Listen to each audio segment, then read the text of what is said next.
Well, hello and welcome back. It only happened maybe 4 or 5 times in my life, and I was most likely more aware of these magical moments in my later life than in my younger years. I call it the gleam in their eye, a sublime glance or look from a woman that indicates somehow that you're okay in her book, that she finds something appealing about you. I can describe the underlying concept of this look better in terms of what it isn't rather than what it is. And I have little doubt that my perceptions were wrong, but I do realize that one can always be mistaken. But I know what I saw, and the memories of these moments are among some of the best memories I possess. And yet, the subtle details of the glance/looks that were provided, as is the case with most memories, are difficult to describe since the timeline was perhaps 5 seconds, if that. The women who provided this look, instinctively knew when to return to their normal glance. Nevertheless, I can still visualize it. And while remembering the women, I'm not so sure of that because it was so long ago. And in some cases, they were gone in a matter of seconds or minutes. Good idea on their part. And unfortunately, at my current age, they have been diminished, and some of them I recall better than others. The flash moment of some subtle form of fondness was not an invitation to better sex, but it was a look that by chance you couldn't forget or not be aware of. The glory of the moment lay in the rarefied space, the majestic flicker which only for a few times in one's life made that instant all the more memorable. In the actual moment, it was a twinkle, a flash from the eyes that was intensely inviting. If I recall correctly, a slight movement of the head, perhaps a tilt, and an ever so slight glimpse of a smile, flashing eye, and a subtle movement of the lips. I can't be absolutely certain. After all, it happened so fast and it was a long time ago. It seemed almost dreamlike, but it was not a dream. Very possibly, this is what most women learn instinctively in life, but who knows if it was an act. And maybe it was the drink or two that they absorb, but either way, any woman that doesn't possess this sublime look should. And I'll never forget those moments. And what has become of charm? And who possesses this charisma and who doesn't? Joseph Epstein explored this exemplary characteristic in the Weekly Standard. We'll touch on whom and why Epstein made his choice for the Hall of Fame, but he makes a clear distinction in its definition. Charm is not the same as cool. Cool is detached and distant. Charm is warm and sociable. Cool doesn't seek approval, while charm hopes to win it. Cool is sophisticated, while charm is real and honest. And as Epstein claims, Miles Davis was the epitome of cool, while Louis Armstrong and Audrey Hepburn and John Candy were charming. Charm is not necessarily stylish or elegant either. Charm is not a simple characteristic. One can be likable, honest, and loyal to a T, but not be charming. Charm suggests urbanity, experience, and depth, yet charm remains elusive and not exactly defined. Epstein finds it easier to list people who had overrated their charm: Barbara Walters, Bill Clinton, Greg Gutfeld, Whoopi Goldberg, Larry King, and Oprah.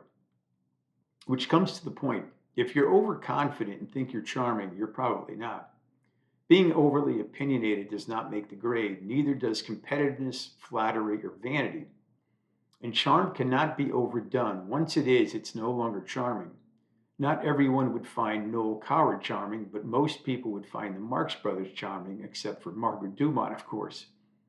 And Epstein's strongest case for charm is its diversity. Some are rough and cutting, while others are joyous and ebullient. To point out this variety, his list includes Tallulah Bankhead, Casanova, Duke Ellington, Audrey Hepburn, who most likely tops this list, Mel Brooks, John Candy, Cary Grant, Gregory Peck, William Holden, and Humphrey Bogart, and Fred Astaire. And I thought that there would be more women on this list, but all of the chosen people on this list are now dead. As Billy Wilder said about Audrey Hepburn, who may have been the exalted god of charm, Audrey Hepburn was known for something that has disappeared, and that is elegance, grace, and manners. God kissed her on the cheek, and there she was. Epstein's epithet on charm for our current time is not favorable. He wonders where it has gone, and so do I. His definition of charm is now no longer produced or used, out of date. Or as I overheard once, he has the charm of a barbed wire enema. And if by chance you ever get to listen to The Rhythm of the Heat by Peter Gabriel, it is a magnificent production done in Africa as he taps into the mystery of the incredibly complex and depth as the drums from Ikome take over, and note that the drumming is almost too much to comprehend from a non African perspective. We simply cannot interpret the multiplicity as it is beyond our scope. The extraordinarily impassioned drum rhythms are almost hypnotically and intoxicatingly hallucinating. For me personally, this part of the song captivated me and sent chills up and down my spine as if the drums were taking control of my entire body. I could have marched to my death listening to the incredible vibes. A masterpiece if there ever was one. Again, Peter Gabriel, Rhythm of the Heat. I mean, who says exactly what they're thinking? What kind of game is that? That's from Kelly Kapoor from the show The Office. That was a very funny show. Okay, man smart, women smarter. Man dark, women darker. Man sharp, women sharper. Man warped, women less warped. Man snarky, women snarkier. Man fucked, women know it. And that's mine. I recall reading this where the writer mentioned that Republicans and ultra conservatives have eaten all the bodies of humanity and are now wearing what's left, the skin of the carcass, to keep themselves warm. And this is quite true and sad. And what is the greatest lesson you have ever learned? And my reply was that life is complicated. And now I'm going to field some personal questions and answers on my part. What is the most interesting thing about you and why? Is it a trait that you share with others, or is it something that is unique in you? And my answer was everything. I am an uncontrollably fascinating person in every possible aspect. I'm also very humble. What is your most deeply held belief? To which I said that the universe is chaotic, undefinable, not fair, and doesn't give a damn about us. What is the most valuable thing you own, and why is it so special? My music, simply because I consider great music to be sublime. It is art in its purest form. But no, not all music falls into this category. And have you ever gotten into trouble in school? And how did you feel? Not bad. I got over it, and so did they. Write about a compliment you receive often, and how do you feel when you hear it? I don't get too many compliments, so when I do, I really appreciate them. One I recall is when a friend told me that most people he met were tough on the outside but soft on the inside. He told me that I was the opposite of that, which I don't even know how to translate. And a woman I worked with years ago said that they contained a thin veil of cruelty, which I did not agree with, but anyways. And we essentially want to live on in the memories of others. Write about something that makes your family unique. We're all fucked up, and I'm proud of that, but there's really nothing too unique about that either. Write about something in your life that you couldn't live without. And I would say what I consider to be great music. Music is number one on my list of loves.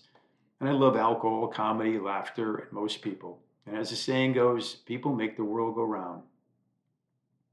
And what is the hardest thing you ever had to do? Seeing other living things suffer. And write a poem about summer afternoons. It was hot and I was not. What is your greatest weakness? My wife said that it's a lack of patience, and I completely disagree with her. What the hell does she know? And basically, I have almost no weaknesses. Okay, maybe vanity, and I have no interest in strengthening them. Honestly, I'm all weakness, which is a paradoxical form of strength. If you could be any animal, what would you be? That's a tough one. I'll go with being a horse. And what is the best feeling in the world, and why? Oh, mysticism, making love, being buzzed, being totally relaxed, listening to my favorite songs, having an interesting conversation with my friends and family. What is your favorite place to go to? The beach on a lovely summer day. And why is the internet so important to a modern world? It's not. It's only a butler. And write a poem about being a boy. I don't know what I'm doing as I'm trying to make sense of everything. And lastly, I get a kick out of the sign, shoulder closed, to which I wonder, when are you going to be open again? I need a shoulder to cry on every now and then, and I'm out.